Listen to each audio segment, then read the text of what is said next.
இதுமாதிரி அடிச்சு போட்டிருக்காங்க.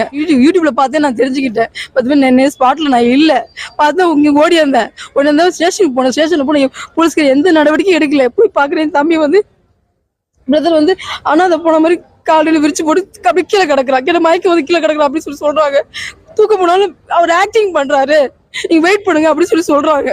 பார் கவுன்சிலில் இது தொடர்பு இருக்கா இல்லையா? இவர் உட்காந்து செல்ல நோண்டுறாரு, ஃபோன் பண்ணுறாரு. சோபாவில் உட்காந்துக்கிட்டு காலை மடக்கிட்டு உட்காந்து பேப்பர் எடுத்துகிட்டு ஜம்பமாக பேப்பர். இந்த நேரத்தில் தான் போலீஸ்கார் ஒருத்தர் உள்ளே அவர்கிட்ட கேட்குறாரு, என்னவோ கேட்குறாரு.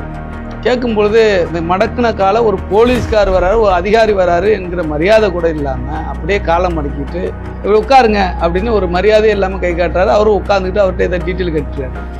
இந்த நேரத்தில் தாங்க நீங்கள் ரொம்ப முக்கியமான நேரம், கவனிக்க வேண்டிய நேரம். இவரை பார் கவுன்சிலில் புகுந்து 20 பேர் அடி அடிச்சாங்கல்ல, அந்த போலீஸ்காரு ஜாதி என்னன்னு கேட்டு சொன்னாராம். கேட்டுட்டு வெளியில் போய் சொன்னாராம். போகிறது தெரியுதா இல்லையா? அங்கே தான் உட்காந்துக்கிறாருங்கிறீங்களா? ஆனால் நீங்கள் ஒன்று, அவர் போய் வெளில போய் சொல்கிறாராம். 20 பேரும் திப்புன்னு உள்ளே நுழையிறாங்களாம். பாருங்கள், 20 பேர் நுழையிறாங்க பாருங்கள். இந்த திலீபன் உட்பட 20 பேர் நுழையிறாங்களா?